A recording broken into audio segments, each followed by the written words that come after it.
He had built empires, but he could not reach his own son. Nathan Wells, 6 years old, had not spoken a single word in 4 years. Not a name, not even a cry. His father, Dorian Wells, was one of the richest men in the country. But money meant nothing when your child looked through you like a ghost. They tried everything: neuroscientists, speech therapists, sensory integration experts, the most exclusive clinics from Switzerland to Singapore. All of them failed. Dorian kept working. He buried himself in boardrooms and billion-dollar contracts, pretending it did not hurt. But at night, he stood at Nathan's door, watching his boy rock back and forth on the floor, trapped in a world no one could enter. And then, she arrived. Her name was Amara. No credentials, no long resume, just a cleaning woman sent by an agency, called in last minute when the regular maid quit. She wore a simple uniform and carried an old bag with a broken strap. No one paid her any attention, especially not Dorian. She was hired to mop floors, nothing more. It was a quiet Wednesday morning. Rain tapped softly on the glass windows of the marble estate. Nathan sat in the corner of the playroom, surrounded by untouched toys. Amara stepped in quietly. She did not speak. She knelt and began picking up wooden blocks. Then, she hummed. Not just any tune, it was an old, warm lullaby. Soft and unpolished, the kind sung in the back pews of southern churches and whispered by tired mothers in quiet kitchens. Dorian saw it all from his office through a wall of glass. At first, nothing happened. Then, Nathan stopped moving. His head tilted. His eyes blinked. And then, he crawled forward. Dorian stood up from his desk, confused. Nathan reached Amara and gently laid his head in her lap. She froze for a moment, but then placed a hand on his back and kept humming. Her eyes glistened, but she did not cry. She simply rocked with him. The billionaire stared. His son, who flinched at every therapist, every hand, every sound, was now still, breathing softly in a stranger's arms. He walked toward the room slowly, as if afraid it might vanish if he moved too fast. "Excuse me?" he said, voice caught in his throat. What are you doing?" Amara looked up at him, not startled, just calm. I was just cleaning, sir. And then I saw he needed someone." Dorian swallowed hard. "That song, why did you sing that?" She paused, looked back at the boy, then said something that stopped him cold. "It was my son's favorite too." Dorian could not move. He'd expected excuses, maybe even lies, but not that. Not something so honest. "Your son?" he repeated quietly. You had a son?" Amara nodded, gently brushing Nathan's hair with her fingers. "He was just like him. Gentle, quiet. The world didn't understand him either." Her voice broke slightly. "He passed 3 years ago, pneumonia. I still hear him in my dreams." Dorian did not know what to say. He was a man of power, numbers, precision. He could silence entire rooms with a glance. But right now, in the presence of a woman he had barely noticed that morning, he felt small. He looked at his son. Nathan's eyes were closed, his breathing steady. His hand gripped the corner of Amara's faded apron like it was a lifeline. Why is he calm with you?" he asked. "Why not with anyone else?" Amara did not look up.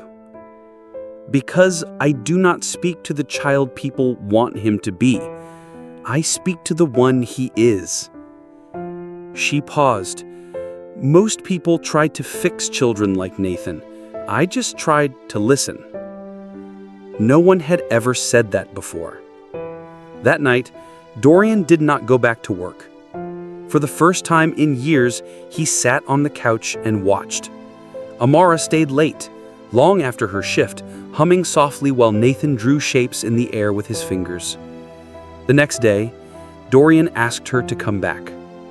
Not to clean, to stay. "I cannot offer much," he said, uncertain for the first time in his life, "but you understand him in ways I cannot. I need you to help me reach him." Amara hesitated. Her hands trembled slightly as she folded them in front of her. "I'm not a teacher.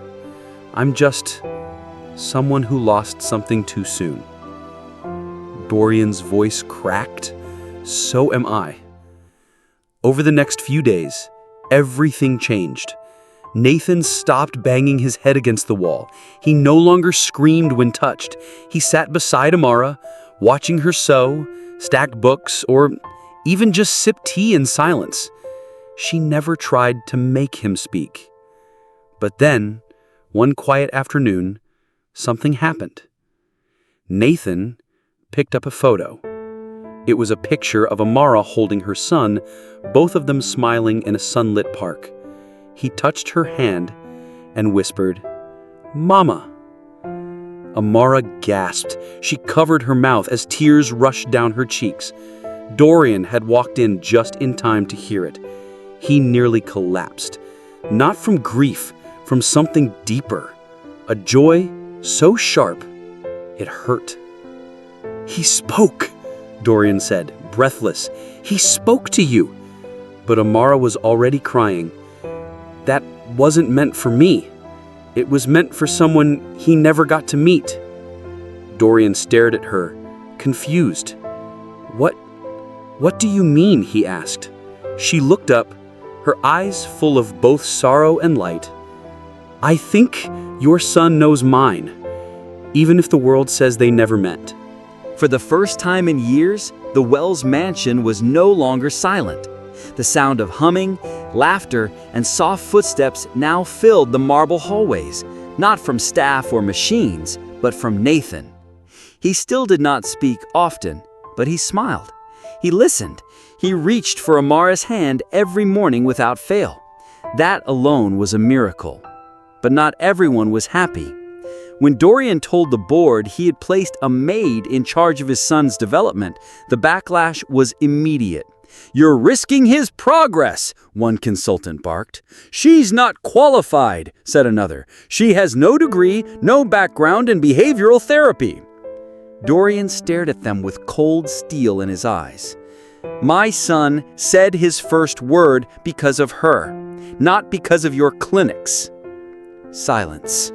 And then a final statement that made them all sit still.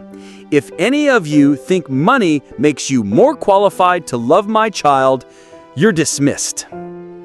Dorian had changed. He no longer buried himself in endless meetings. Now he sat on the floor beside Nathan and Amara, learning to listen. One afternoon, Amara brought in something special. A small wooden box carved by hand.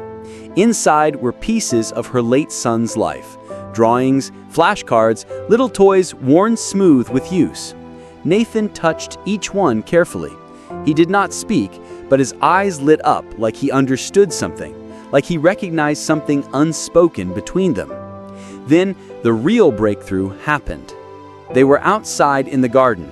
A butterfly passed near Nathan. He giggled, and turned to Amara. "Mama," he said softly. But this time, he pointed past her toward Dorian. Both adults froze. Dorian blinked, stunned. "Did he?" Amara nodded slowly, her voice cracking. "Yes, he knows now." Dorian knelt beside his son. "Nathan, can you say that again?" The boy reached up, touched his father's face gently. Mama, Dada." It was barely a whisper, but it was enough. Dorian crumbled, holding his son for the first time without fear, without guilt, without shame. That night, he invited Amara to dinner, not as a maid, but as a guest. She wore the same dress she had worn to her son's funeral. She had never worn it since. "I do not belong at a billionaire's table," she whispered. Dorian looked at her, eyes full of gratitude. "You belong exactly where healing lives." Midway through dinner, he raised a toast. His voice trembled.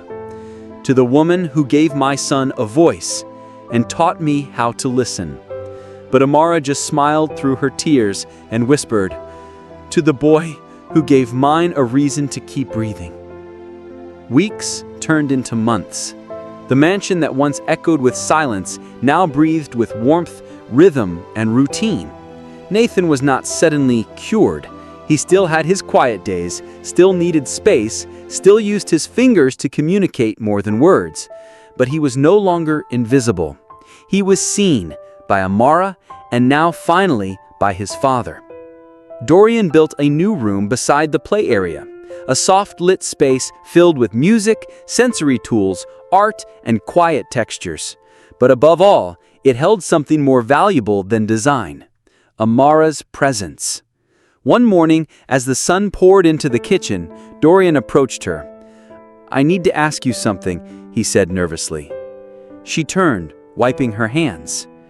"I want you to stay, not as a maid, not even as just Nathan's caregiver, but as part of this family." Amara froze. "I do not deserve that," she whispered. "I lost everything. I failed my own child. I only came here to clean floors." Dorian stepped closer. "And in doing that, you cleaned the dust off our hearts." She turned away, overwhelmed. But Nathan walked up and tugged her sleeve. He placed a crayon drawing into her hand. It was crude, messy, but clear. A picture of her, Nathan, and Dorian holding hands beneath a sun. She collapsed into a chair, sobbing. That evening, Dorian made a call. Not to a board member, not to a press agent, but to his lawyer. He had an amendment drafted. When Amara opened the letter a week later, she gasped. "What is this?" she said. Dorian smiled. "It is Nathan's trust. I want you to co-manage it. You will never clean again. You will never struggle again." Tears fell silently down her cheeks. "Why me?" "Because you saved two people, my son and me." A few months later, Dorian stood beside Amara at a small foundation ceremony. The plaque read, "In memory of Josiah, the boy who spoke through silence." It was Amara's son's name. They launched a new program to support low-income parents of autistic children. No red carpet, no cameras, just healing multiplied. As the sun set behind them, Nathan held both their hands. He leaned his head against Amara's shoulder and whispered something only she could hear. "He's here. He's happy." She closed her eyes, and for the first time since her own son's passing, Amara smiled without sorrow. Because somehow, in the most unexpected place, love had found a way to return.